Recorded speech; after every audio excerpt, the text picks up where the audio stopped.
Hey guys, tonight we step barefoot onto packed earth that still holds the warmth of a long summer day, and you realize very quickly that nothing here is designed for your comfort. You stand at the edge of a small settlement in feudal Japan, the air smelling faintly of wood smoke, damp soil, and boiled rice. Somewhere nearby, a dog barks, a bell chimes, and you have the uneasy sense that everyone already knows you don't belong. You probably won't survive this, not because of epic battles or cinematic sword fights, but because of 1,000 quiet details that grind you down one by one. So before you get comfortable, take a moment to like the video and subscribe, but only if you genuinely enjoy what I do here. And if you're listening from somewhere around the world, feel free to comment your location and local time. Now, dim the lights, maybe turn on a fan for that soft background hum, and let's ease into tonight's journey together. You don't arrive with a name anyone recognizes or papers anyone respects. In feudal Japan, identity is everything, and you have none. Historically speaking, society here is organized around a strict hierarchy. Samurai at the top, peasants beneath them, then artisans and merchants. That's a mainstream historical fact, drilled into daily life. Without a lord, a family registry, or a village to vouch for you, you exist in a strange social fog. People glance at you, then look away, the way you might avoid eye contact with someone asking for directions when you're already late. You try to speak, but your accent betrays you immediately. Even if you manage a few words, the cadence is wrong. Someone frowns, another squints. This is not the land of friendly small talk with strangers. In fact, wandering without purpose is suspicious.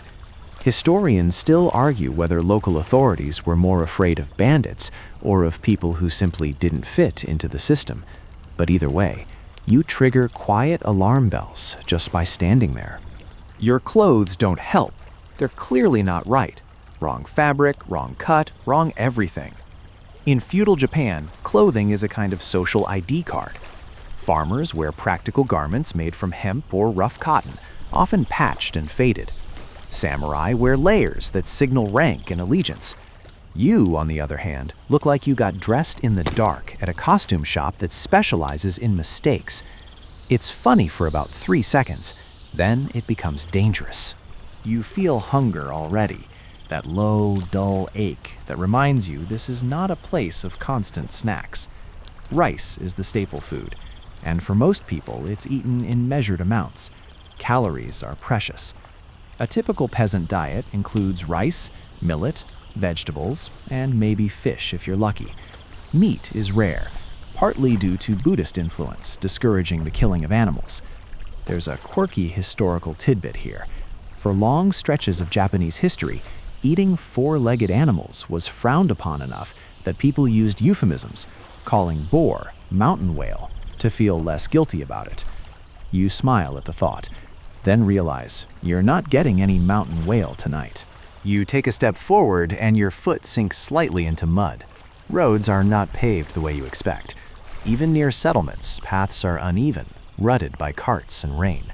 Your modern ankles, used to flat sidewalks, immediately file a complaint. This is going to be a recurring theme. Think of it as your body submitting a daily feedback form titled, "Please stop." A village elder approaches, slow and cautious. His eyes flick over you, taking in details the way a customs officer scans a passport. He doesn't smile. He doesn't scowl either. Neutrality here is not kindness, it's assessment. You bow, a little too deeply, a little too stiffly. Close enough, maybe. Bowing is important. Angle, depth, and timing all matter, but no one hands you a manual. One mainstream historical reality sets in fast. Feudal Japan is a world of obligations. Every person belongs somewhere, owes someone, and performs a role. Peasants owe taxes in rice. Samurai owe loyalty and service. Even monks owe prayers. You owe nothing, which paradoxically makes you a problem. People who owe nothing can't be controlled easily. As night approaches, the temperature drops faster than you expect. Houses are simple wooden structures with thatched roofs, designed to breathe in summer. but offering little insulation in cooler months. You are not being invited inside. Hospitality exists, but it's structured, ritualized, and extended to known quantities. You are an unknown quantity, like a software update no one wants to install. You listen to the sounds of evening, insects chirring, the soft clack of wooden sandals, murmured conversations behind paper walls. This is where the romantic image of historical Japan usually fades. No ambient shamisen soundtrack swells for your benefit, just quiet routines repeated endlessly. There's a light joke to be made here, if only to stay sane. If time travel were real, feudal Japan would be the place that looks amazing on Instagram and feels terrible in real life. Filtered sunsets, unfiltered blisters. You realize with a small chill that night also brings rules. Curfews exist in many areas, especially later in the Edo period. Gates close, roads are monitored. Without permission, you're not supposed to be wandering. Historians still argue whether these controls were primarily about preventing rebellion or simply maintaining order in a densely populated land. But for you, the effect is the same. You're out of bounds. Somewhere in the distance, a drum sounds, marking time. You don't know what it signals, but everyone else does. That's the quiet terror of this moment. Everyone shares an understanding you don't have. Customs, taboos, gestures, miss one, and you could offend, alarm, or anger the wrong person. You sit on the edge of the village, trying to make yourself small. Bugs find you immediately. Mosquitoes are relentless. And here's another quirky tidbit. People sometimes use natural repellents made from plants or even burned straw to keep insects away. You, meanwhile, provide a free buffet. Remember this discomfort. It will come back later, like a callback joke, but itchier. As the sky darkens, you finally grasp the core problem. You haven't failed yet. Nothing dramatic has happened. No swords, no shouting. And that's exactly why you wouldn't last a day. Survival here isn't about heroics. It's about fitting perfectly into a system that has no slot for you. You lie down on hard ground, listening to the village breathe, and you understand that tomorrow won't bring relief, just more rules, more hunger, more watching and being watched. Your modern instincts whisper that things will work out. History quietly disagrees. Morning arrives without asking how you slept. You wake stiff, slightly damp, and already aware that someone is watching you. Not in a dramatic way, no narrowed eyes from the shadows, just the casual, constant observation of a society that notices everything. In feudal Japan, your place in the world is not something you discover over time. It is assigned, inherited, and reinforced daily. And you, unfortunately, have arrived without an assignment. Status here is not a personality trait or a career choice. It's structural. Samurai sit at the top, warriors bound by loyalty and privilege. Beneath them are peasants who grow the food and bear the tax burden. Artisans come next, crafting tools and goods. And merchants, despite sometimes being wealthy, sit at the bottom, viewed with suspicion because they profit from others' labor. This hierarchy is a mainstream historical fact, and it shapes everything from how you walk down a road to how deeply you're expected to bow. You, meanwhile, float awkwardly outside it. No one asks what you do, because that question barely makes sense here. What matters is who you belong to, which lord claims you, which village records your birth. There are population registers, family records that track people carefully. Without one, you're less a person and more a clerical error with legs. You try to speak again, gently, politely. The response is non-committal. People answer without warmth, keeping conversation short. It's not cruelty, it's caution. A person without status could be a runaway peasant avoiding taxes, a criminal, or worse, someone who brings trouble. Historians still argue whether these rigid classifications were more about social stability or efficient taxation, but either way, you feel the weight of them pressing down. A samurai passes nearby. You know immediately, not because he announces himself, but because everyone else subtly changes. Backs straighten, voices lower, eyes drop. Samurai are legally allowed to carry swords, and those swords are not decorative. There's a well-known concept called kirisute gomen, the right, in certain periods, for a samurai to strike down a commoner who shows disrespect. Scholars debate how often this actually happened in practice, but the belief alone is enough. You bow quickly, maybe too quickly, nearly throwing out your lower back in the process. First joke of the day, time travel is apparently terrible for posture. Your lack of status also affects where you can stand, literally. Roads, paths, and even bridges can be socially coded.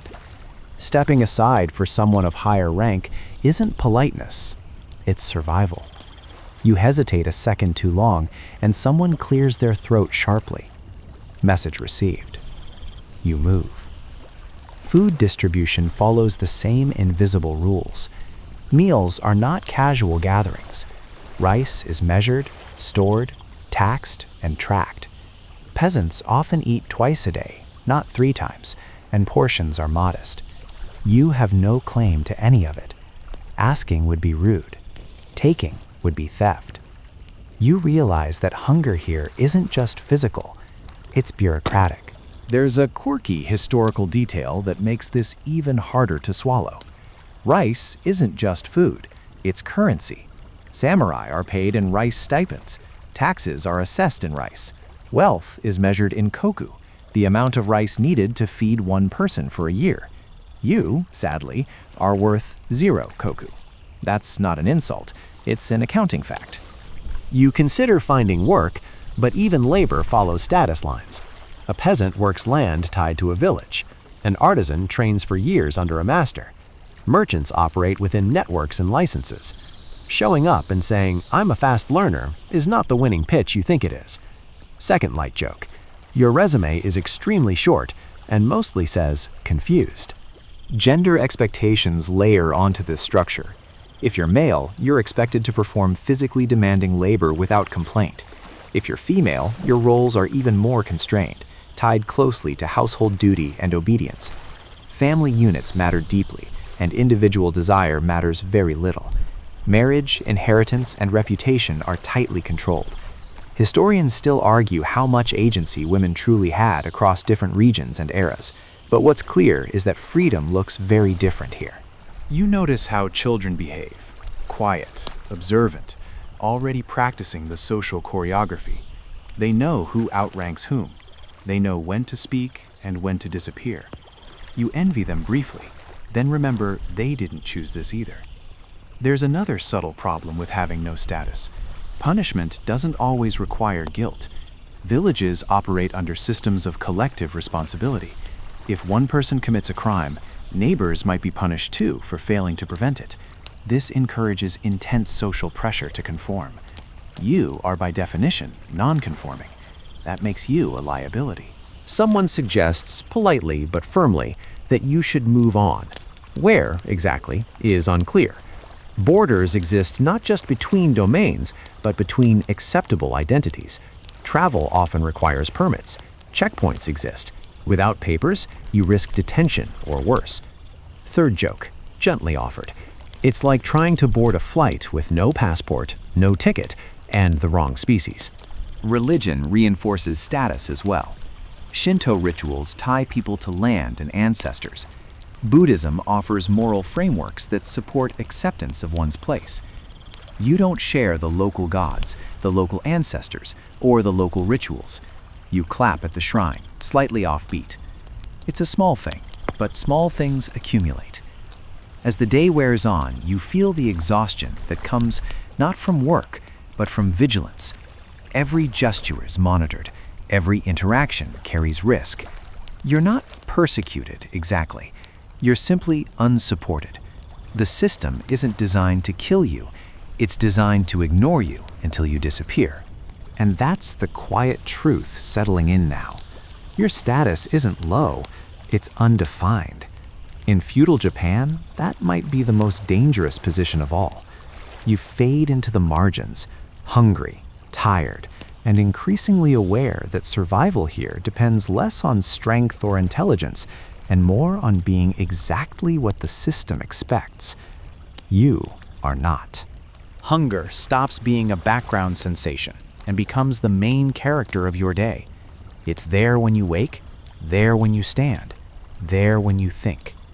In feudal Japan, food is not a casual pleasure or a flexible schedule item. It is a tightly managed resource, and your body learns this lesson quickly. You watch others eat small, deliberate meals, and you realize that no one here snacks. Snacking, as a concept, simply did not make the historical cut. Rice dominates everything. It's steamed, pressed, dried, measured, and revered. A mainstream historical fact settles in. Rice is the backbone of the economy, the diet, and the tax system. Most peasants live on a combination of rice and other grains like millet or barley, supplemented by vegetables such as daikon radish, leafy greens, and occasionally soybeans. Protein comes mostly from fish, when available, or tofu if you're lucky. Meat is rare enough that your modern brain keeps asking where it is, like it's misplaced luggage. You quickly learn that eating is structured around labor. Morning might bring a small bowl of grain, evening brings another. That's it. No breakfast spreads, no midnight fridge raids. The calories you consume are carefully balanced against the calories you burn working the land. And since you don't officially work the land, you don't officially eat. This is less a moral judgment and more a logistical one. You try to help anyway. You carry things, you offer to weed a patch of field. Your effort is appreciated in theory, but it doesn't change the rules. Food isn't handed out for enthusiasm. It's allocated through household systems tied to village records. You are still that walking clerical error. There's a quiet irony here. Japan is often imagined as a land of delicate cuisine and endless variety, but for most people in this period, meals are repetitive, very repetitive. Rice, vegetables, soup, repeat. Occasionally, fermented foods like miso or pickles add flavor and preservation. A quirky historical tidbit floats through your hungry thoughts. Fermentation is so important that miso soup becomes a near daily staple, valued not just for taste, but for nutrition and shelf life. Your stomach appreciates the science, even if your taste buds are starting to stage a mild protest. Portion sizes are small by modern standards. Bowls are modest. Chopsticks slow you down, encouraging mindful eating before mindfulness was trendy. First light joke, you realize mindful eating hits differently when you're mindfully aware there's no second bowl. Seasonality dictates everything. In good harvest years, people eat a bit more. In bad years, they eat less, much less. There's no global supply chain smoothing out shortages. When crops fail locally, hunger follows locally. Historians still argue whether famines were primarily caused by natural disasters or by rigid taxation systems that left little buffer for peasants. But the end result is the same: empty bowls. You notice how carefully rice is handled. Spilled grains are picked up. Leftovers are reused. Nothing is wasted. Rice isn't just food, it's labor made edible. You begin to feel guilty just watching it being eaten without earning it. Hunger does that. It makes you introspective in very inconvenient ways. Water helps, but only a little. You drink from streams or wells, often boiled if time and fuel allow. Tea is common, partly because boiling water makes it safer. You sip slowly, pretending the warmth fills you more than it does. Second joke, gently drifting in. Hydration is not, in fact, a meal replacement, no matter how optimistic you are. Your body starts to adapt, but not comfortably. You feel lightheaded when you stand too fast. Your movements slow. Your thoughts narrow around simple goals: warmth, rest, food. This isn't dramatic starvation. It's chronic undernourishment, the kind that dulls rather than shocks, the kind that makes survival feel like wading through shallow water all day. Children here grow up accustomed to this rhythm. Elderly bodies show it too. Lean frames, efficient movements, energy conserved. You, however, arrive with modern expectations and a metabolism that keeps asking why this diet doesn't include something called seconds. You remind yourself that this is how millions lived for centuries. It doesn't make it easier, it just makes it real. There's another layer to food you didn't expect: obligation. Meals reinforce hierarchy. Who eats first? Who eats what? Who serves whom? It all reflects status. Samurai households eat better than peasant ones. Even within a family, adults may eat before children. You sit outside this structure entirely, watching meals happen like a quiet theater performance you weren't cast in. Fish smells drift from a nearby house, and you realize how geography shapes diet. Coastal communities eat more seafood. Inland villages rely more heavily on grains and vegetables. Dried fish travels, but slowly. Preservation methods, salting, drying, fermenting, are crucial. A fringe detail slips in here. Some regions develop extremely strong-smelling fermented fish products that outsiders find almost unbearable. You imagine your modern friends daring each other to try it, then stop imagining because your stomach growls loudly enough to be socially awkward. You wonder if you could hunt. The idea seems reasonable until you remember that forests are often controlled, hunting rights restricted, and wild game associated with taboos. Also, you don't have tools, or permission, or skill. Third joke, whispered kindly, you are not suddenly an expert hunter just because you're hungry. By evening, you're exhausted in a way sleep doesn't fix. Hunger lingers into dreams. You understand now why food dominates thought here, not because people are obsessed, but because scarcity demands attention. Survival is measured in bowls of rice, not years. As you lie down again, stomach hollow and mind quieter than you'd like, it becomes clear that hunger alone could end your story. Not dramatically, just gradually, as your strength fades and your usefulness drops further. In feudal Japan, food isn't denied out of cruelty, it's withheld by structure. And structure, as you're learning, doesn't bend easily. Thirst sneaks up on you more politely than hunger, but it lingers longer. You wake with a dry mouth, lips slightly cracked, and a faint taste of yesterday's smoke still clinging to your throat. Water, you quickly learn, is everywhere in feudal Japan. Streams, rivers, rain. But safe water is another matter entirely. Cleanliness exists here, but it follows a different logic than the one you're used to. You watch villagers draw water from a well, lowering wooden buckets with practiced ease.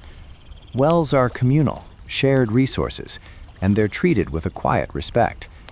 A mainstream historical fact comes into focus. While Japan lacked modern sanitation systems, people were far more aware of cleanliness than many of their contemporaries elsewhere. Bathing is common, even ritualized, but that doesn't mean germs politely keep their distance. Drinking water is often boiled, especially when used for tea. Tea isn't just a cultural preference, it's a public health strategy, even if no one frames it that way. Heating water kills things you can't see, and people notice that those who drink tea tend to get sick less often. You sip carefully, grateful for the warmth, hoping your immune system enjoys historical reenactments.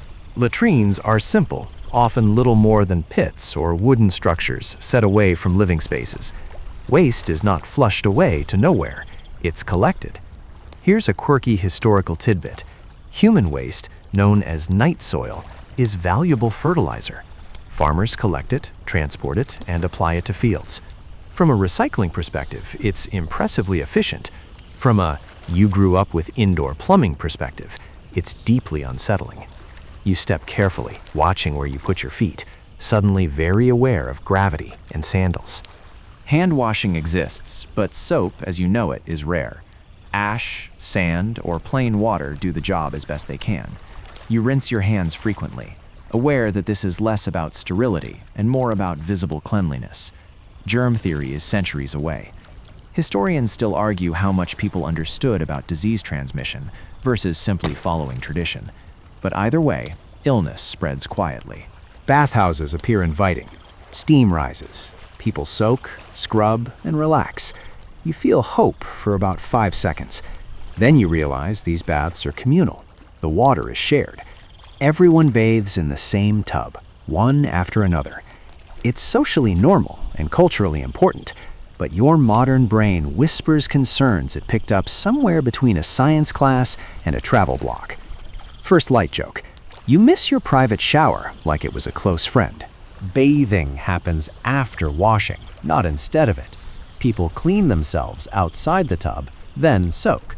This reduces dirt, but not microbes. Still, the warmth soothes aching muscles, and for a brief moment, you feel almost human again. Then someone coughs nearby, and the spell breaks. Illness here isn't dramatic at first. It's a fever that lingers, a stomach ache that doesn't go away, a cough that slowly deepens. Without antibiotics, even minor infections can escalate. Traditional medicine relies on herbal remedies, acupuncture, and prayer. Some treatments help, some do nothing. Some actively make things worse. Second joke, very gently. WebMD would be impressed by the confidence, if not the accuracy. You notice how people respond to sickness. There's care, but also distance. A sick person is both pitied and feared. Diseases like smallpox and dysentery are known, even if not fully understood. Outbreaks come and go, sometimes wiping out entire villages. When that happens, it's framed as misfortune, imbalance, or spiritual displeasure.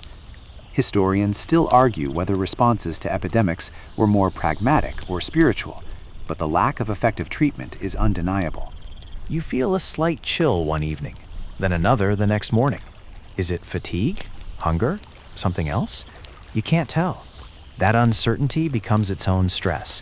Every ache feels suspicious. Every cough sounds louder in your ears. Garbage disposal is basic. Waste accumulates. Animals roam freely, sharing space with humans. Rats, insects, and stray dogs move through villages as if they have every right to be there, which, honestly, they kind of do. You start to understand why fleas and parasites thrive. You scratch your arm absent-mindedly, then stop, suddenly worried about what else might be scratching back. Waterborne illness is a constant threat. Flooding can contaminate wells. Heavy rains wash waste into streams. Drought concentrates pollutants. Seasonal changes bring different risks. Summer heat encourages bacteria. Winter cold weakens bodies. Your immune system, trained on pasteurized milk and filtered water, feels like it's skipped an important orientation session. Despite all this, people carry on. They boil water. They bathe. They clean as best they can. This isn't ignorance. It's adaptation within limits. Cleanliness here is about balance and ritual, not elimination. And rituals only go so far. As night falls, you lie down feeling slightly feverish, skin too warm, thoughts a little foggy. You hope it passes. Often, for others, it does. But sometimes it doesn't. And when it doesn't, there's no hospital waiting quietly in the background. Just herbs, prayers, and time. Time that may or may not be on your side. You drift towards sleep, realizing that water, something you once took for granted, has become another calculated risk. An illness, once a temporary inconvenience, now feels like a potential ending. In feudal Japan, survival isn't undone by one big mistake. It's eroded by small, invisible ones. One sip, one bath, one unnoticed germ at a time. Comfort becomes a distant memory, like a song you can almost hum but can't quite recall.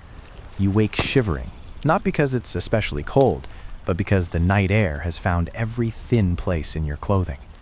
In feudal Japan, what you wear is less about personal expression and more about survival. And even then, survival comes with a lot of discomfort. Clothing here is functional, layered, and repetitive. A mainstream historical fact anchors the morning. Most common people wear garments made from hemp or rough cotton, fabrics chosen for availability and durability rather than softness. Silk exists, of course, but it's reserved for the wealthy and powerful. You are neither. Your clothes rub at your skin, seams chafing as you move. Nothing stretches, nothing breathes the way modern fabrics do. Your body begins to catalog every irritation in quiet detail. Weather dictates your mood more than you expect. Summers are humid, heavy, and relentless.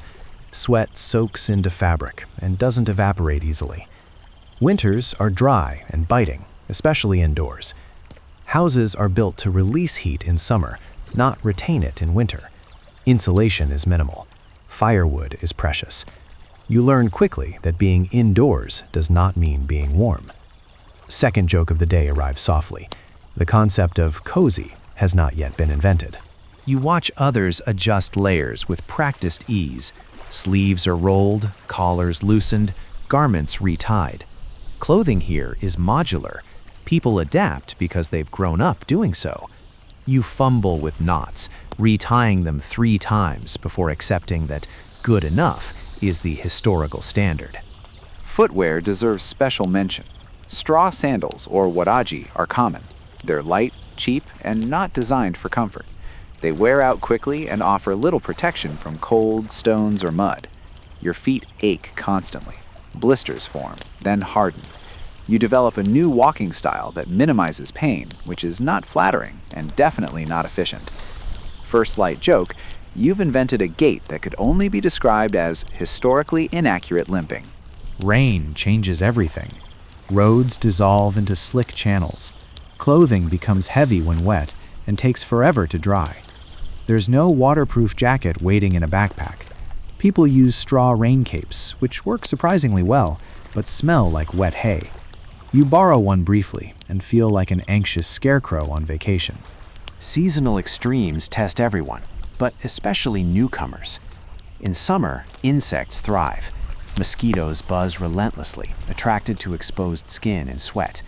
You remember the crude repellents from earlier, smoke, plant oils, prayers, and wish they worked better. In winter, cold seeps into bones. You huddle near fires when allowed, rotating slowly to warm one side at a time, like a human rotisserie. Historians still argue whether climate shifts during certain periods made life significantly harder for common people, but standing here, it feels personal. A cold snap or heat wave isn't an inconvenience, it's a threat. Illness follows exposure. Productivity drops. Hunger deepens. Clothing also signals status constantly. Colors, patterns, and fabric quality matter. Certain dyes are restricted. Wearing the wrong thing can draw attention you don't want. You keep your head down, literally and figuratively, trying not to stand out. This is harder than it sounds when everything you own feels wrong. You notice how people sit, kneel, and sleep. Tatami mats, when present, provide some cushioning, but many sleep on thin straw mats or directly on wooden floors. Bedding is minimal. Futons are thin and must be aired out regularly to prevent dampness. You miss mattresses with an intensity that surprises you. Third joke, drifting in gently. You would apologize to your bed right now if you could. Discomfort becomes constant background noise. You stop reacting to it emotionally and start budgeting energy around it. Movements become economical. Rest is strategic. This is how bodies survive here, by accepting that comfort is temporary at best and suspicious at worst. There's a cultural layer too. Endurance is valued. Complaining is not. Stoicism isn't just admired, it's expected. You watch people work through heat, cold, and pain without comment. This isn't because they don't feel it. It's because expressing it doesn't change anything. You learn to keep your discomfort quiet, folding it inward like an extra layer. Even sleep is affected. You wake often, adjusting position to escape drafts or numbness. Dreams blur with waking, filled with simple desires, warmth, dryness, ease. When morning comes, you're not refreshed, just slightly less tired than before. By now, it's clear that the environment itself is wearing you down. Not dramatically, not all at once, just enough every day to make resilience harder. Clothing, weather, and constant discomfort aren't obstacles to overcome, they're conditions to endure. And endurance, you're discovering, is easier when you were born into it. As you step outside again, feet sore, shoulders stiff, you understand that even if everything else went right, food, health, law, you'd still be fighting the elements nonstop. Feudal Japan doesn't need to attack you to defeat you. It simply lets you exist here, unpadded, unprotected, and unprepared. Work begins before you feel ready for it. The sun is barely up, the air still cool, and already bodies are moving with purpose. In feudal Japan, labor is not scheduled around motivation or preference. It follows the rhythm of daylight, seasons, and necessity. You watch people rise, stretch once, and begin, as if sleep were just a brief interruption rather than a requirement. Agriculture dominates life. A mainstream historical fact settles in. The majority of people are farmers, and rice cultivation shapes the calendar. Planting, flooding, transplanting, weeding, harvesting, each step demands timing and collective effort. Fields must be maintained constantly, water levels adjusted, weeds pulled by hand. There is no off-season in the way you imagine it. There are only slightly different kinds of work. You try to join in. Your hands reach for tools worn smooth by generations of use. Hoes, sickles, wooden implements. Simple, effective, and unforgiving. You swing awkwardly at first. Movements too large, too fast. Muscles protest immediately. People notice, but don't comment. Efficiency here is learned over years, not minutes. Labor is communal. Villagers work together, moving in loose coordination, each person aware of the others without speaking much. This cooperation isn't optional, it's survival. Irrigation systems require shared maintenance. One neglected channel can flood or dry an entire field. Historians still argue whether this interdependence fostered stronger community bonds or deeper social pressure, but either way, it leaves little room for individual pacing. Breaks are short and purposeful. A sip of water, a bite of food, then back to work. You feel time stretch strangely. Hours blur together, marked only by the sun's slow movement. There's no clock to check. Your body becomes the clock, counting aches and breaths. You notice how work changes with status. Peasants labor physically. Samurai supervise, train, or attend to administrative duties. Artisans work in workshops, repeating precise motions. Merchants calculate, negotiate, and travel. Everyone works, but not everyone works the same way. You, again, fit nowhere neatly. There's a quirky historical detail hiding in the fields: singing. Some groups sing work songs to keep rhythm and morale. The melodies are simple, repetitive, almost hypnotic. You find yourself syncing movements to the sound, and for a moment, the work feels lighter. Then your back spasms, reminding you that nostalgia does not equal ergonomics. First light joke: your core strength did not prepare you for historical farming. The physical toll accumulates quickly. Hands blister, then harden. Knees ache from constant bending. Shoulders burn. You realize that these bodies aren't strong because they're exceptional. They're strong because they've been doing this since childhood. Your muscles, trained for chairs and keyboards, struggle to keep up. Labor doesn't end with the fields. After daylight work comes maintenance, repairing tools, mending clothing, preparing food, tending animals. Even rest involves activity. Sitting still feels indulgent. You start to feel guilty when you're not doing something useful. A strange emotional shift you didn't expect. Weather dictates workload brutally. Rain can mean mud and misery, but it doesn't always mean rest. Sometimes it means different tasks. Heat is worse. Summer labor under a humid sun drains you steadily. Sweat stings your eyes. Your head throbs. You slow down, then force yourself not to. Falling behind affects everyone. There's also obligation beyond your own body. Labor is tied to taxes. Rice grown here is not all eaten here. A portion goes to the Lord. That portion must be produced, no matter how tired or sick people are.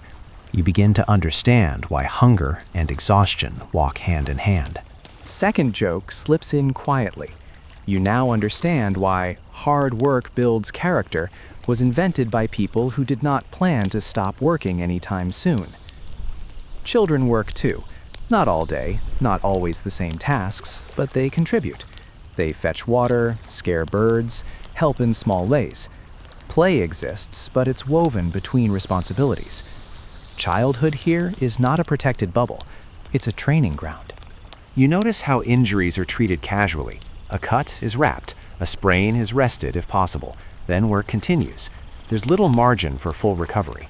Historians still argue how much chronic injury affected productivity long term, but standing here, you can see bodies bearing quiet evidence of years of strain.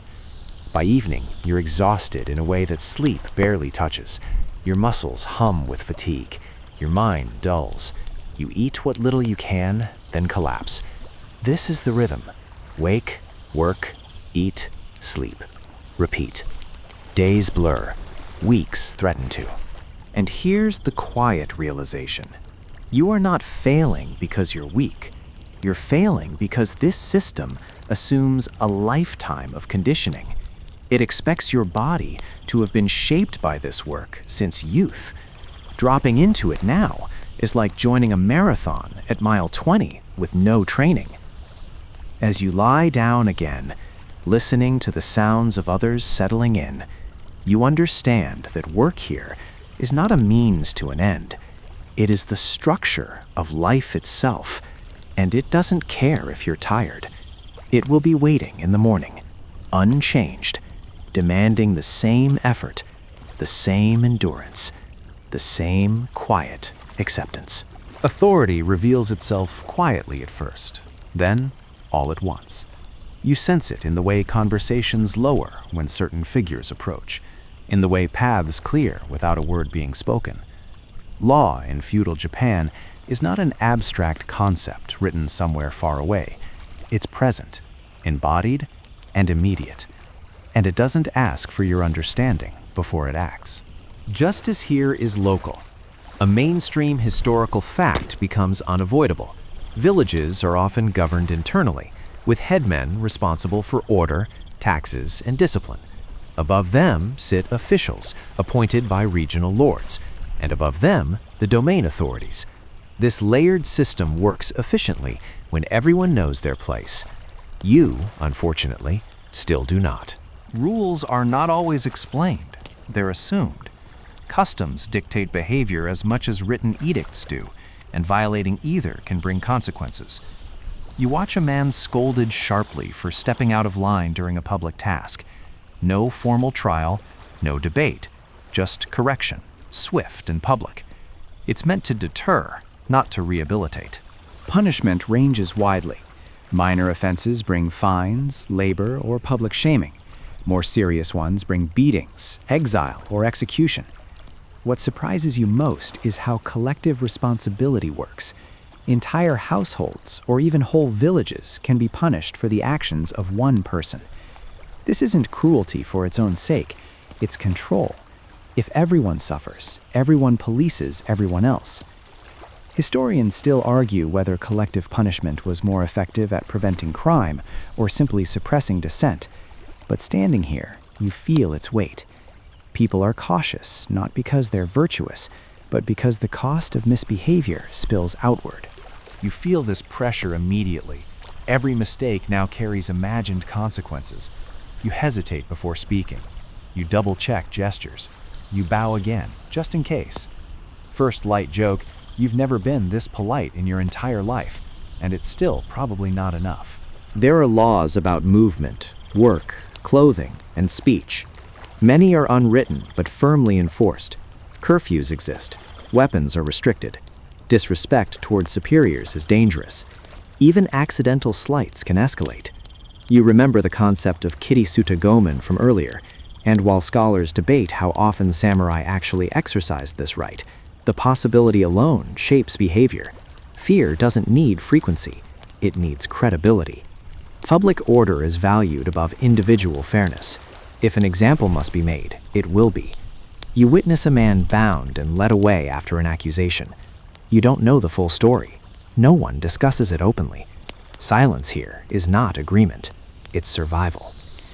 The village headman addresses the community later, reminding everyone of their duties.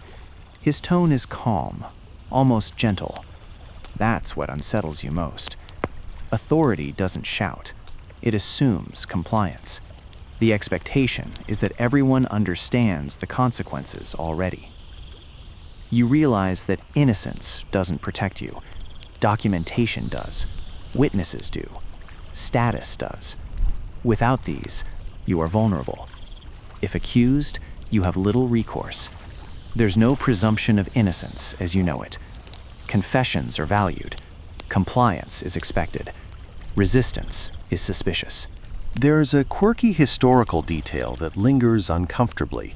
Punishment sometimes includes symbolic elements, displayed signs, shaved hair, public apologies, meant to mark a person socially long after the event. Shame here is durable. You imagine carrying it with you, visible and inescapable. Second joke drifts in softly. You miss traffic tickets, if only because they come with receipts and appeal processes. Religion intertwines with law. Misfortune can be interpreted as moral failure. Crime disrupts not just order, but cosmic balance. This framing makes punishment feel necessary, even righteous. Historians still argue how deeply these beliefs influenced legal practices versus simply justifying them. But either way, they reinforce authority. You start to notice how people self-correct constantly. A glance, a pause, a redirected movement, micro-adjustments to stay within invisible lines. This vigilance is exhausting. It also works. Disorder is rare not because people are perfect, but because the system leaves little room for error. As evening falls, a quiet tension settles over the village. Doors close, lamps dim. Night magnifies consequences. Being outside too late invites questions. Questions invite scrutiny. You retreat early, hearts beating a little faster than necessary. Lying down, you replay the day, cataloging every moment you might have misstepped. This mental review becomes routine. Law here doesn't just govern actions, it colonizes thought. You learn to anticipate punishment before it arrives, adjusting behavior preemptively. And that's when it becomes clear why you wouldn't last long. Not because you're reckless, but because you're unfamiliar. One wrong move, one misunderstood custom, one accusation without a defender, and the system closes around you, quietly, efficiently, without malice. In feudal Japan, law isn't about justice as you imagine it. It's about order. And order has very little patience for outsiders who don't know where the lines are drawn. You feel their presence before you fully understand it. The atmosphere tightens, conversations thin out, and the village seems to hold its breath. Samurai move through space differently, upright, deliberate, unquestioned. In feudal Japan, they are not just warriors, they are the visible edge of authority, and that edge is sharp. A mainstream historical fact settles heavily on you now. Samurai are the ruling military class, bound by loyalty to their lord and granted privileges denied to others. They carry swords openly, often two, a symbol of both status and legal power. Those blades are not ceremonial. They are reminders. Even when sheathed, they change the shape of every interaction. You bow again, deeper this time, eyes lowered. Everyone does. This is not fear exactly, it's calculation. A samurai's honor is a fragile thing, and offending it can have consequences. The concept of kirisute gomen lingers in your thoughts, the debated right to strike down a commoner for perceived disrespect. Historians still argue how often this was actually exercised, but its psychological impact is undeniable. The threat alone disciplines entire populations. You become acutely aware of your body, how fast you move, where you look, how long you linger. Samurai expect deference, but not clumsiness. Too slow looks lazy, too fast looks suspicious. It's a narrow path to walk, and you're already off balance. Violence here is casual in the sense that it is normalized, not frequent. You don't see constant bloodshed. What you see is readiness, a hand resting near a hilt, a glance that ends a dispute instantly. Samurai train from youth, and their confidence radiates outward, filling silence with authority. First light joke slips in gently. You suddenly miss people who solve problems with strongly worded emails. Discipline extends beyond physical force. Samurai enforce laws, collect taxes, and supervise villages. Their presence ensures compliance without constant intervention. You watch peasants straighten tools and quicken pace when one passes. No one complains. Complaints would be pointless. There's a quieter side to this power. Samurai are expected to embody ideals, loyalty, restraint, honor. The philosophy of Bushido, while debated in its historical consistency, influences behavior. Some samurai are cultured, writing poetry or practicing calligraphy. Others are brutal. You have no way of knowing which kind stands before you. In that uncertainty is its own form of control. A quirky historical tidbit floats in. During long periods of peace, some samurai struggle with their identity, their warrior role dulled by lack of battle. This leads to tension, frustration, and sometimes overzealous enforcement of authority. You imagine boredom mixed with a sword and decide it's not a comforting combination. You witness a minor confrontation. A villager is accused of speaking out of turn. The samurai doesn't shout. He steps closer. The villager kneels immediately, forehead touching the ground. The matter ends there. No strike, no spectacle, just submission. You exhale without realizing you are holding your breath. Fear here is efficient. It doesn't rely on constant violence. It relies on the memory of violence and the possibility of its return. You feel it shaping your own behavior now. You avoid eye contact. You choose words carefully. You make yourself small. Second joke arrives quietly.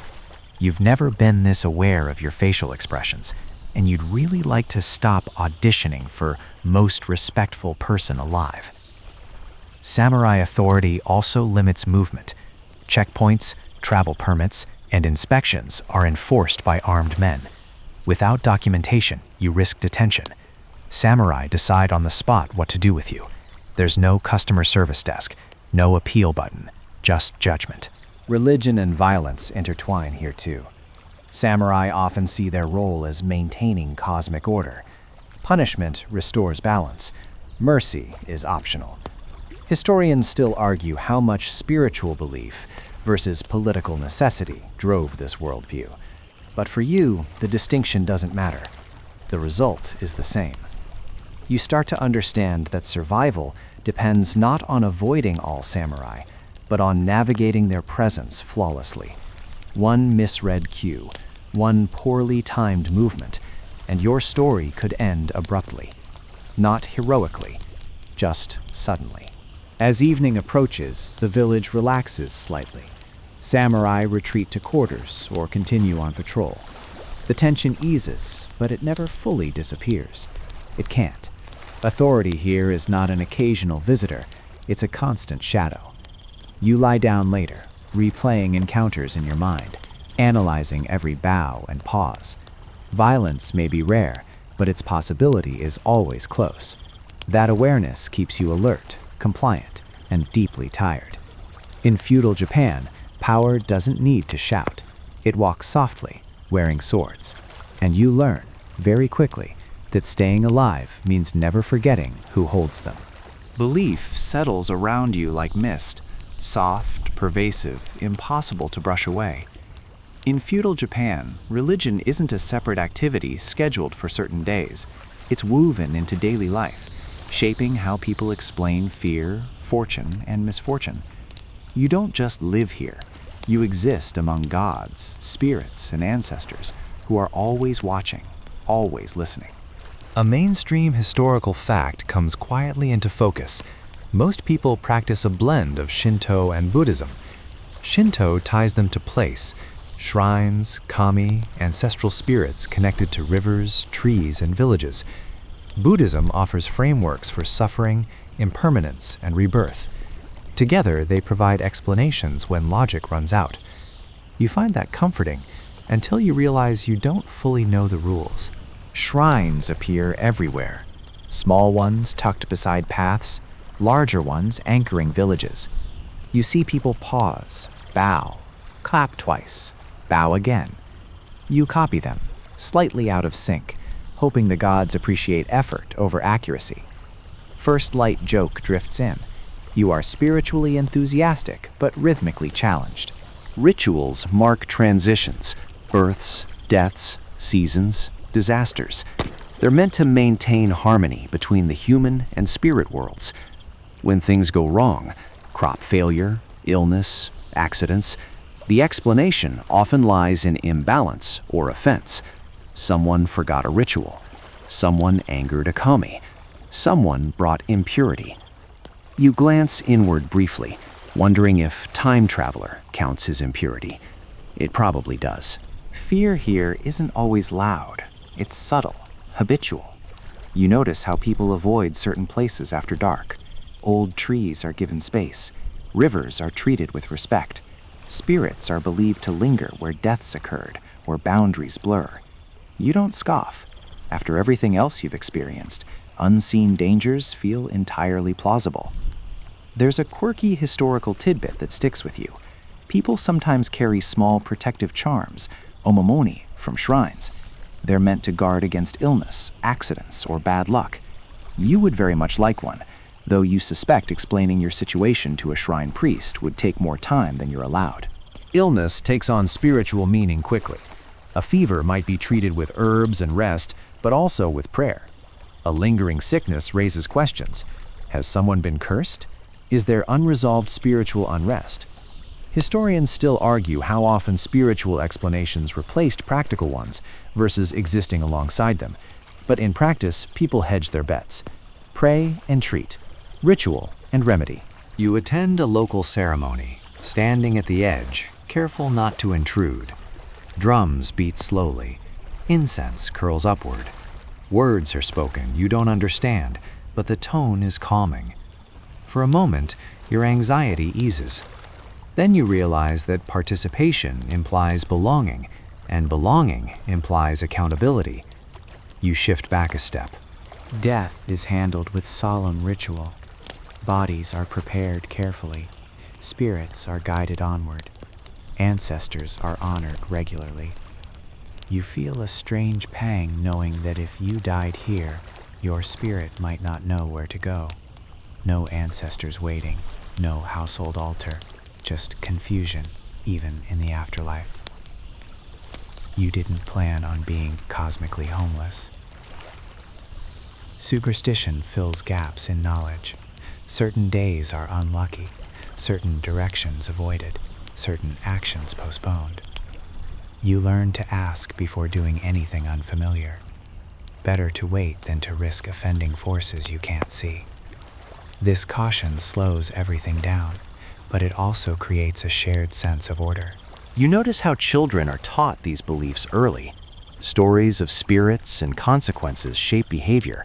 Fear isn't just imposed, it's inherited. You feel it settling into you now, despite yourself. Even skepticism takes effort, and you're already tired. Natural disasters intensify religious response. Earthquakes, fires, floods, common here, are interpreted as signs. People gather, pray, make offerings. The gods must be appeased. You stand among them, feeling small, aware that nature here doesn't negotiate. Historians still argue whether religious frameworks helped communities recover psychologically or reinforced helplessness, but either way, they provided meaning. Third light joke slips in gently. You used to blame bad days on algorithms. Now it's possibly angry mountain spirits. As night falls, you hear chants drifting through the dark. Lamps flicker. Shadows stretch. The unseen feels close. You lie down, listening, wondering what watches from beyond the edge of firelight, comforted and unsettled at the same time. In feudal Japan, belief is not optional. It's the language people use to talk to the unknown. And as someone who doesn't speak it fluently, you feel exposed, not just to people, but to everything else that might be listening. Sleep comes slowly, wrapped in incense and unanswered questions. You drift off, hoping that whatever spirits roam this place are kind, patient, and forgiving, especially towards someone who's still learning where to clap. The village smells different as you wake. Earth, rice, smoke, and the faint tang of animals mix into a sensory blanket that your modern nose wasn't designed to process. In feudal Japan, smells are markers. They indicate activity, status, and sometimes danger. You inhale cautiously, aware that olfactory information here is as informative as sight or sound. A mainstream historical fact: livestock is kept close to homes, and waste is recycled for fertilizer. Pigs, chickens, and ducks wander freely. Their presence produces odors that to your modern sensibilities might be unpleasant, but to locals, they are simply part of the day. You step carefully, noting mud, straw, and the occasional droppings underfoot. Every misstep is a reminder that sanitation is functional, not invisible. You wander toward the river, hoping for fresh water. Along the way, you notice smoke drifting from hearths. Cooking, boiling water, and heating are constant. Fuel is precious, so fires are used sparingly and intentionally. Even that smoke has a meaning. It signals presence, signals activity, signals community, and sometimes it signals warning. Fire spreads fast in wooden villages, and a stray spark can destroy everything. Historians still argue whether urban planning in Edo-era villages was more reactive or preventative, but standing here, the danger feels immediate. You pass a small group of children practicing archery with bamboo bows. You stop to watch, fascinated. Archery is not a toy here, it's a skill with social and military importance. Boys train from early childhood. Girls sometimes learn basic defense or participate in ritual practice. Your clumsy curiosity makes you feel conspicuously inexperienced. First light joke, you could probably hit a target, eventually, if the target were a cloud and the bow were made of spaghetti.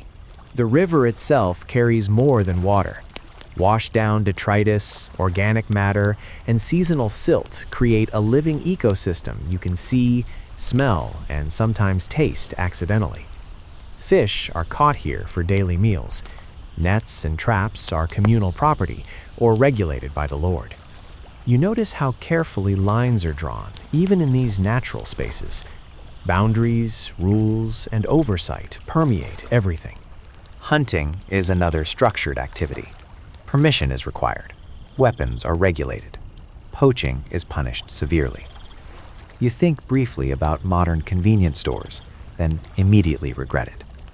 Freedom here is measured by what's allowed under supervision, and your status, undefined, outsider, grants you none of it. Animals have their own subtle social order too.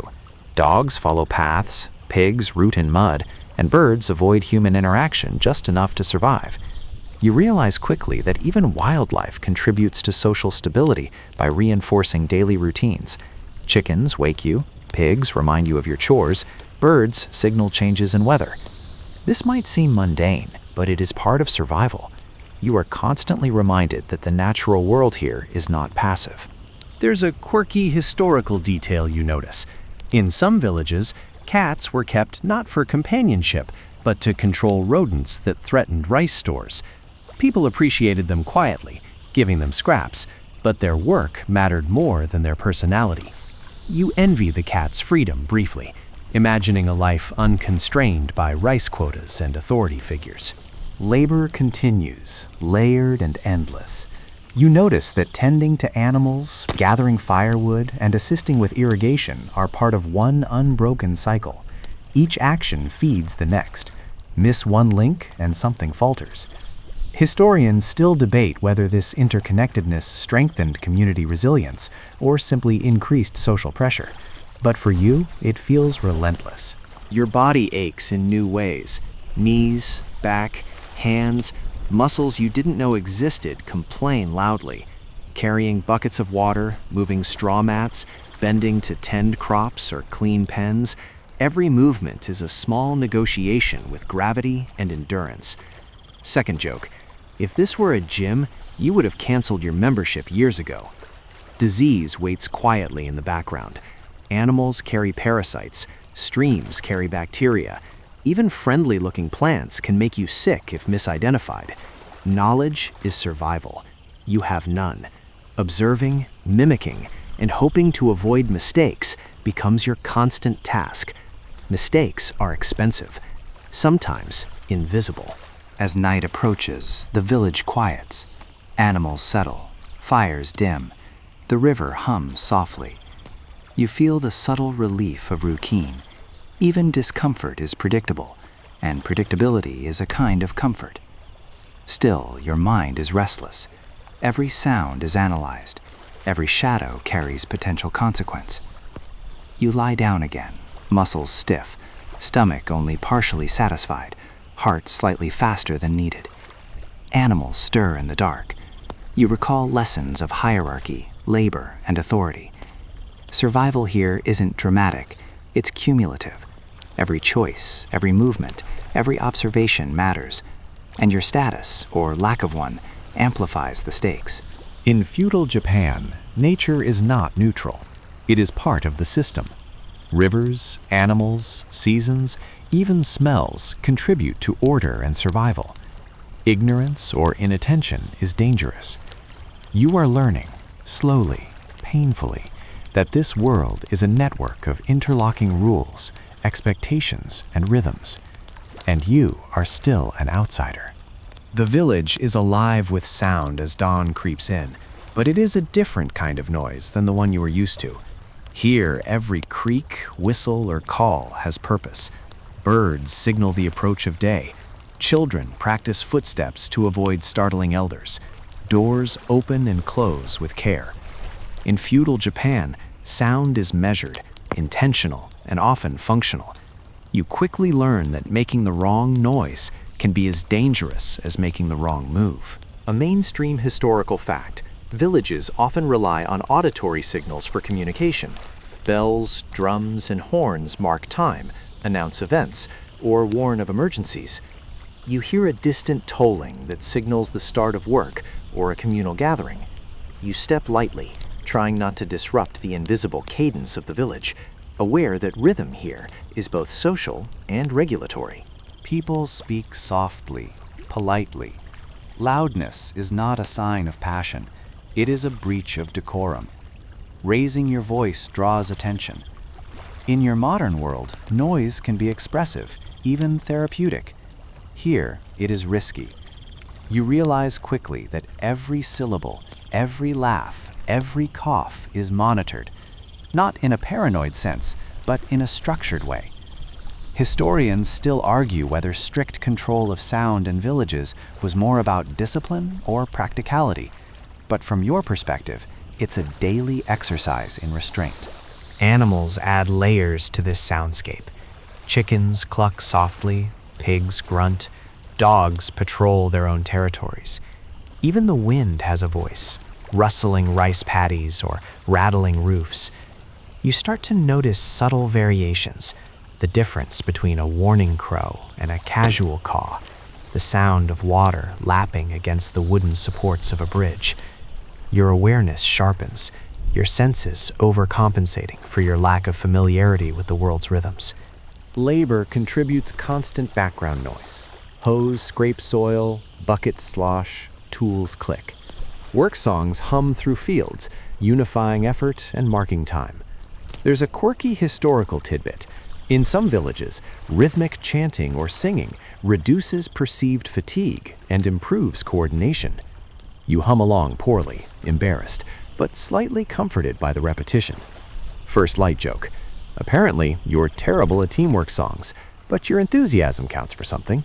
Even your own movements betray you.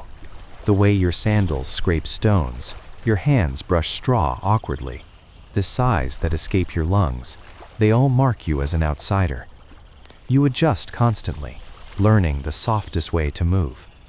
You notice how villagers pivot on the balls of their feet, how elbows tuck in, how every motion economizes effort.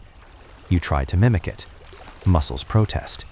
You bend, twist, and straighten repeatedly, earning a private sense of admiration for these bodies, shaped by generations of precision. Auditory warnings are subtle but constant. Someone clears their throat. A tool clinks too sharply. Footsteps hesitate. These are not reprimands, they are reminders. Second joke drifts quietly. If only your modern self could have learned Morse code this quickly, life might have been easier.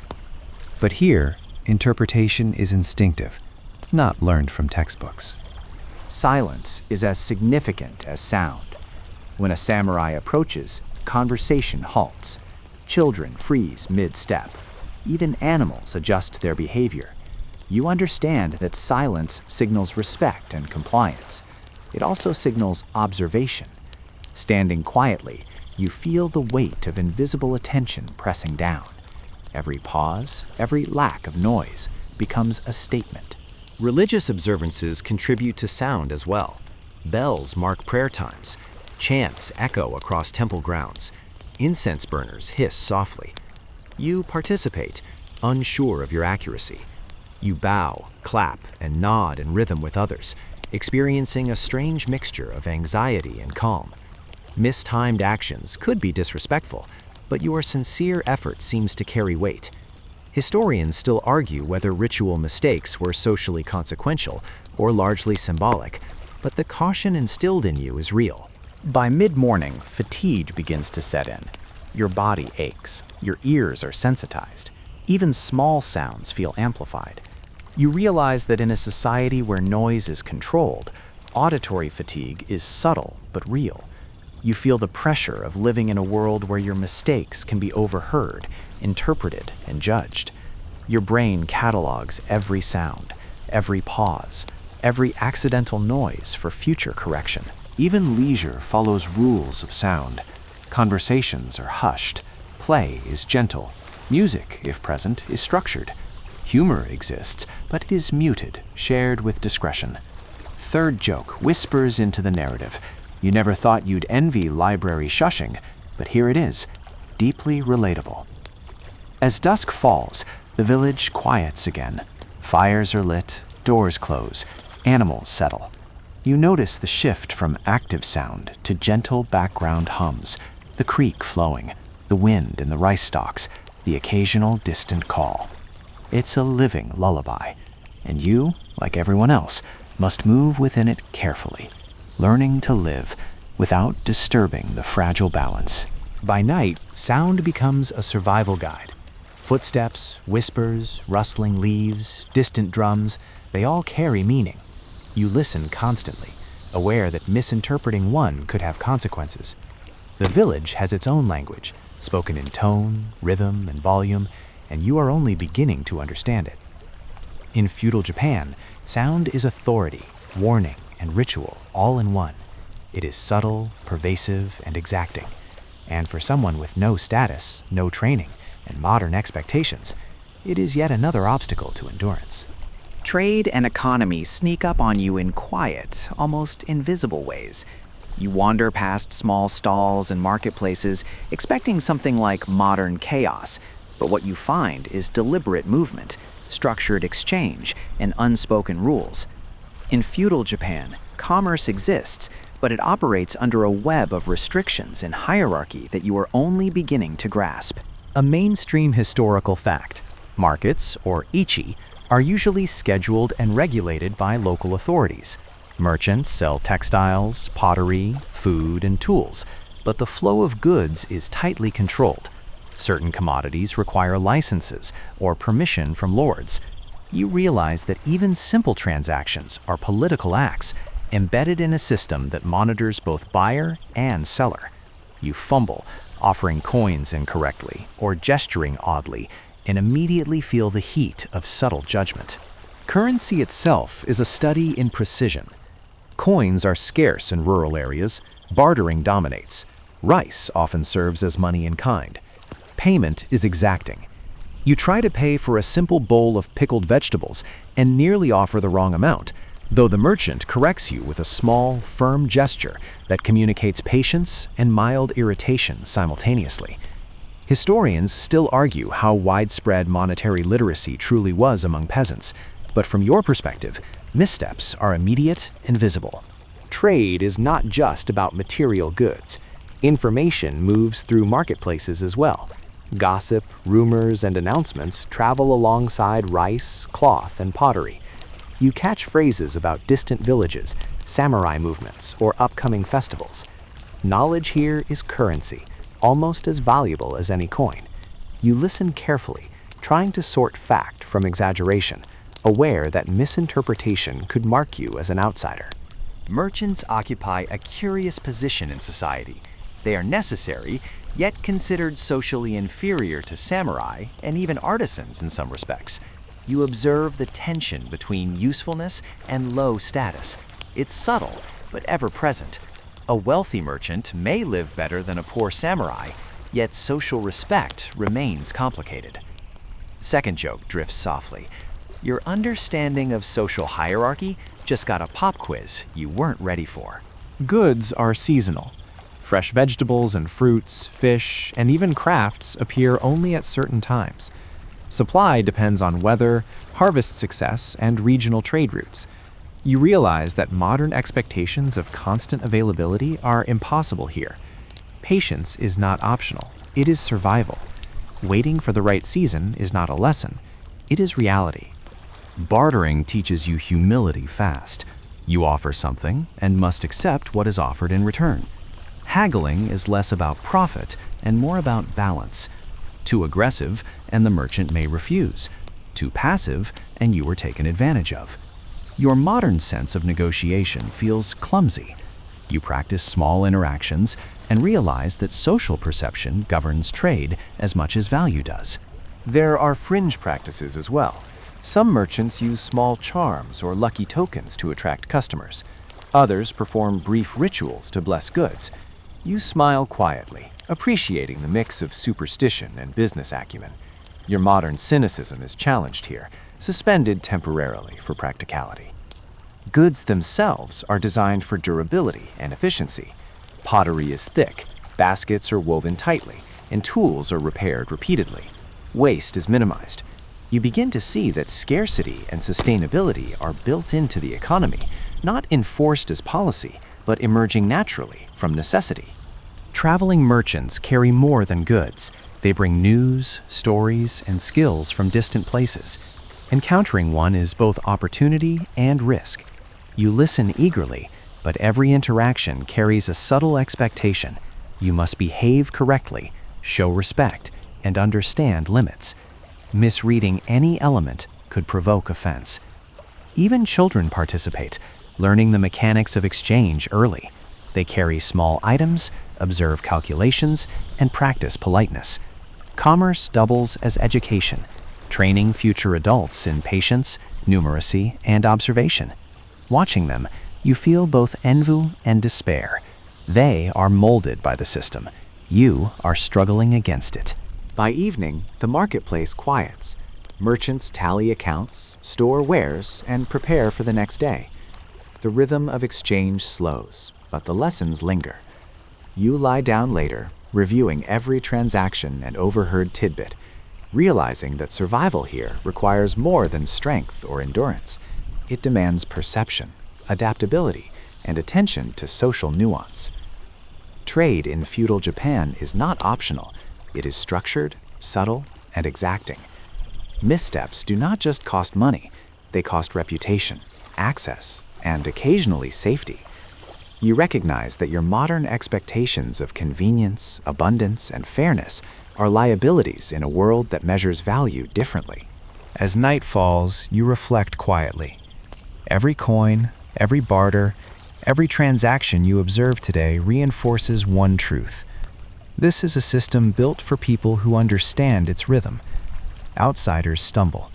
You stumble. And while your body survives, your understanding, your social currency, lags behind, exposing you to mistakes that could ripple through both work and life. Food, or the lack of it, defines your day more than anything else. Hunger is subtle at first, a dull awareness, a slight emptiness, but it grows, persistent and unavoidable.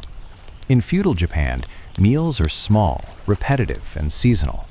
You quickly learn that scarcity is the default, not the exception, and that your modern expectations for variety and abundance are useless here. A mainstream historical fact: Rice is the staple, consumed nearly every meal. Even the simplest bowls carry immense social, economic, and symbolic weight. A serving represents effort, land management, and community cooperation. You watch villagers measure portions carefully, mindful of both hunger and fairness. You mimic them, realizing that overeating is considered wasteful and rude, while undereating is practically a betrayal of collective norms.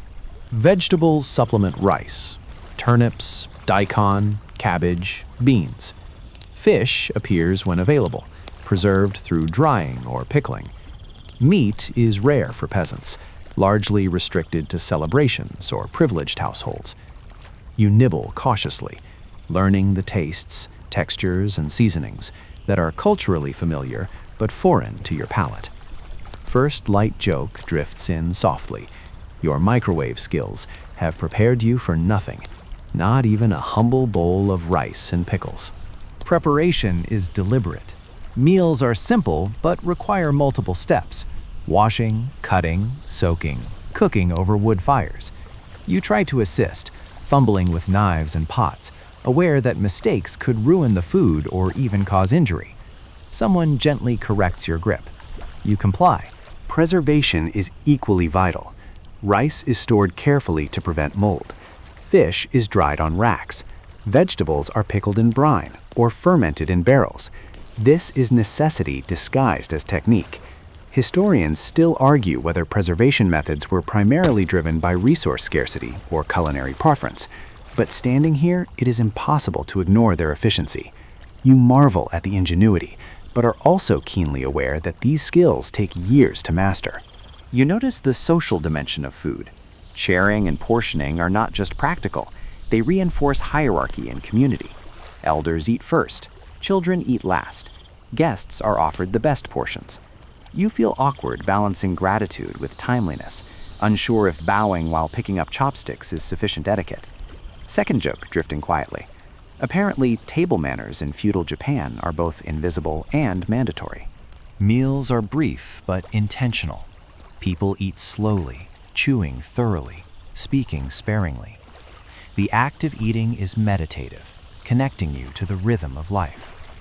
You realize your modern habit of multitasking, scrolling, talking, rushing, would be incomprehensible here. Focus is required. Hunger teaches patience more effectively than any lesson you've learned before. Water accompanies every meal. Tea is common, boiled carefully and sometimes infused with herbs. Alcohol exists, but is moderate and ritualized. You sip cautiously, aware that mismanaging your consumption could draw scrutiny. Even hydration is structured and symbolic. You notice fringe practices too. Small shrines near cooking areas, offerings of rice or sake, prayers for harvest success. Food and spirituality intertwine seamlessly.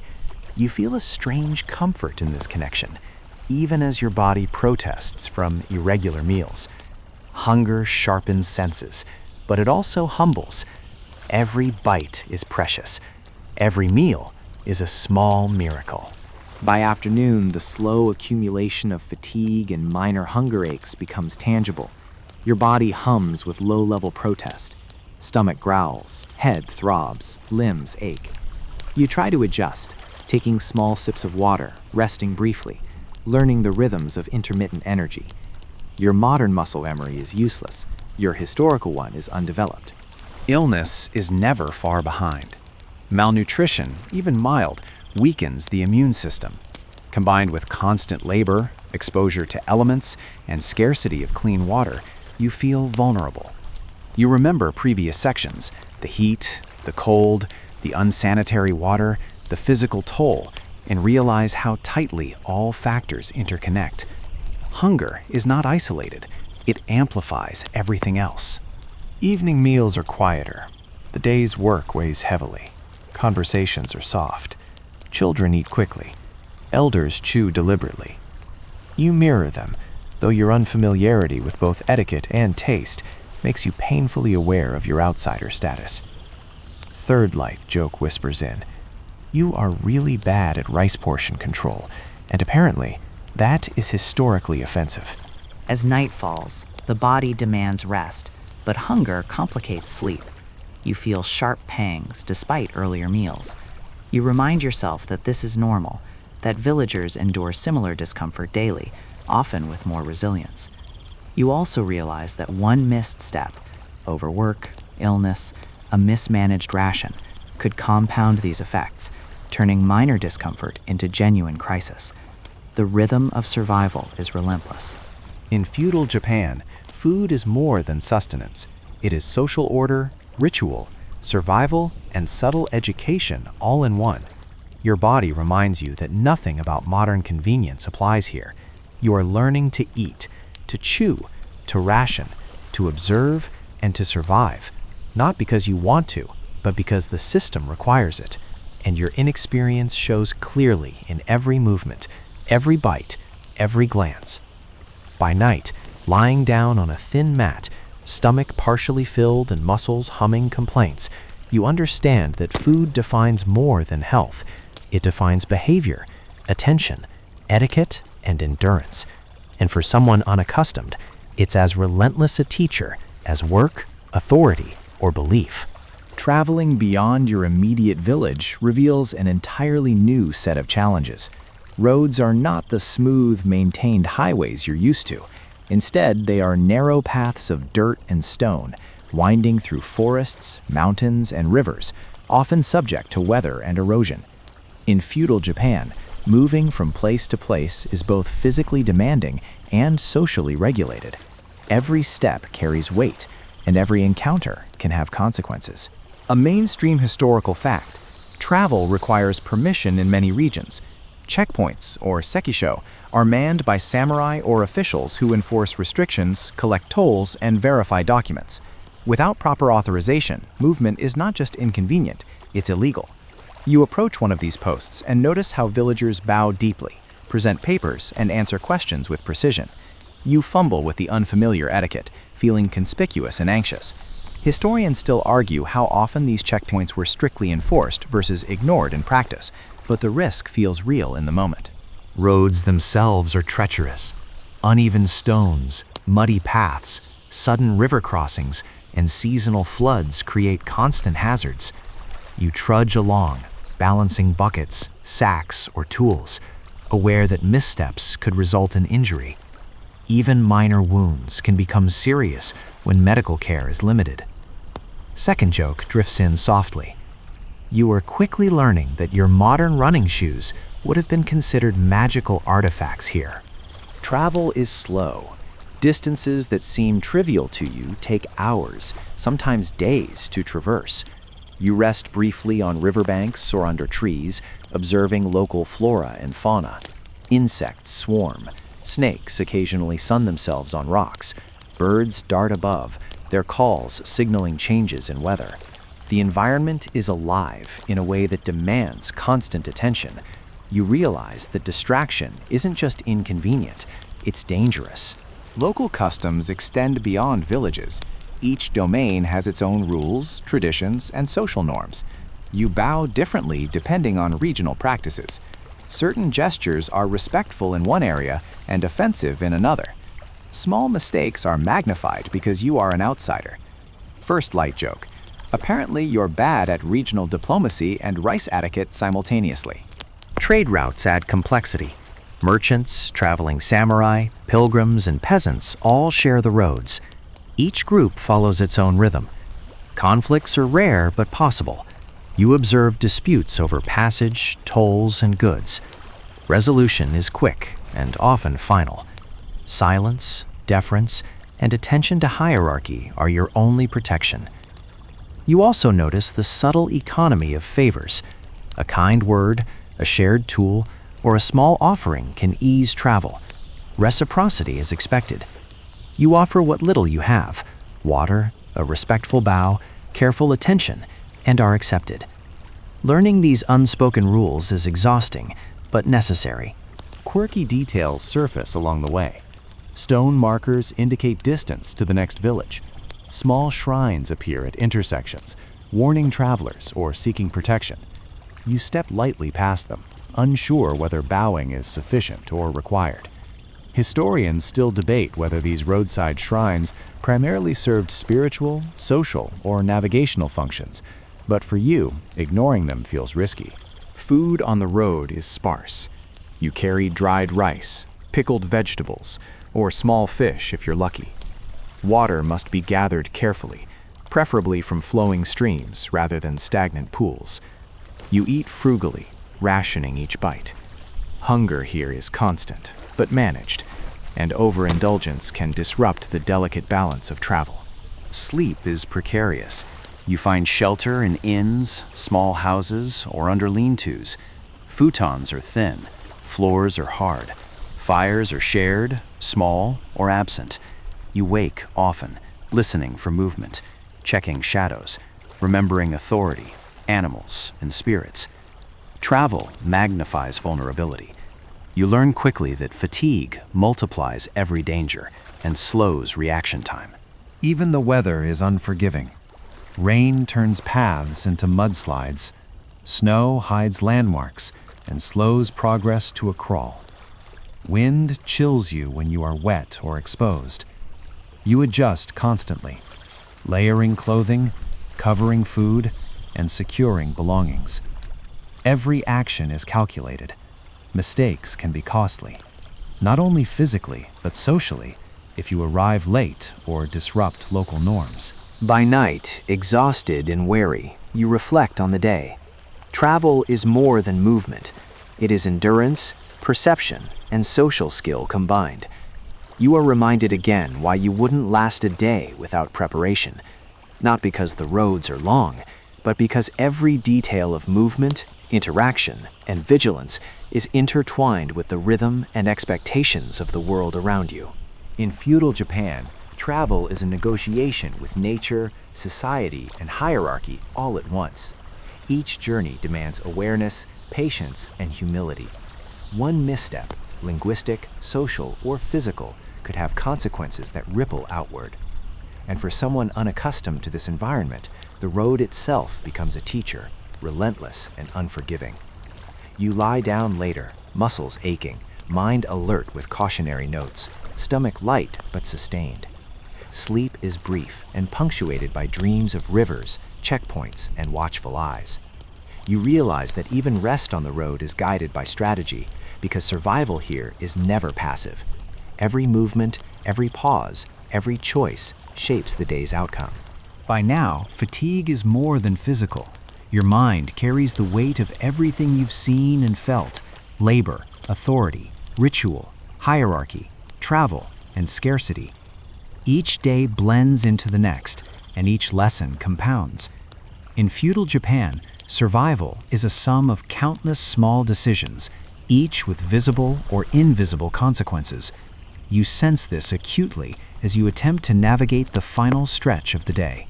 A mainstream historical fact comes into focus. The concept of giri, or obligation, governs behavior. Every action, from work to speech, is measured against social, familial, and hierarchical duties. You realize that your modern independence, your casual disregard for unspoken rules, is dangerous here. Failing to honor giri can provoke not only social disapproval, but in extreme cases, punitive measures. You feel the weight of obligation pressing down, an invisible hand shaping every thought and movement. The social web is intricate. You have noticed it in marketplaces, in fields, in interactions with samurai and villagers alike. Favor, reputation, and recognition are currencies as valuable as rice or coins. Misstep or ignorance carries risk. A minor insult, a missed gesture, or failure to adhere to custom can ripple outward, disrupting relationships you haven't even had time to understand. Historians still debate how strictly these codes were enforced across regions, but you feel their presence everywhere. Work and ritual continue to merge. Evening chores, preparation of meals, tending animals, and participation in prayer blur into one continuous rhythm. You notice that the boundaries between labor, spirituality, and social expectation are porous. Tasks aren't isolated. They are threads in a larger, interwoven fabric of life. You bend, lift, kneel and bow repeatedly, each motion a negotiation between duty and exhaustion. First light joke drifts softly. Your modern back muscles are filing formal complaints. Food, scarcity, and timing dictate much of your daily structure. Rice bowls, small vegetables, pickled fish, or dried goods sustain you just enough to function. Overeating is wasteful. Undereating leaves you weak. The rhythm of meals, like the rhythm of labor and authority, is structured, deliberate, and relentless. You feel how hunger sharpens awareness and focuses attention, but also how it saps patience and endurance. Authority looms even in these quiet hours. Samurai patrols, village headmen, and other officials ensure compliance, their presence felt even when unseen. Silence is as much a form of control as speech. You adjust posture, tone, and attention automatically. You recognize that survival depends as much on perception as on strength or skill. Second joke drifts quietly. Apparently, your ability to mimic bows and gestures is now part of your life or death training regimen. Travel and environment continue to demand respect. The village isn't isolated. Rivers, forests, and mountains surround it. Seasonal shifts affect everything: floods, droughts, storms, and heat waves. Roads and paths are treacherous. Wild animals are ever present, sometimes curious, sometimes dangerous. Your modern assumptions of safety and predictability are invalid. Every step requires mindfulness. One misjudgment could lead to injury, illness, or social misstep. Religion and belief wrap around daily life like a soft but inescapable blanket. Shrines, rituals, chants, and offerings are constant reminders of unseen forces. You practice gestures, repeat prayers, and follow local etiquette, unsure if your effort is sufficient, but aware that participation matters. Even error carries consequence, socially or spiritually. Historians still argue how much these practices shaped behavior versus reflecting pre-existing social order, but here they influence everything you do. Physical discomfort persists. Blisters, sore muscles, minor cuts, and fatigue remind you that bodies conditioned for desks and modern conveniences struggle in this environment. Your movements are deliberate but awkward. Every task, no matter how simple, feels longer, heavier, and more exacting. You begin to understand why generations of villagers develop endurance and precision over years. Outsiders, like yourself, are at an inherent disadvantage. Hunger, authority, labor, religion, social obligation, they combine into an unrelenting pressure that shapes perception and behavior. You notice how villagers anticipate needs before being asked, how children learn early, how elders supervise without interference. Coordination, mindfulness, and experience create a system that seems effortless in operation, but is profoundly exacting in demand. You are learning, painfully, that survival is less about heroism and more about seamless compliance.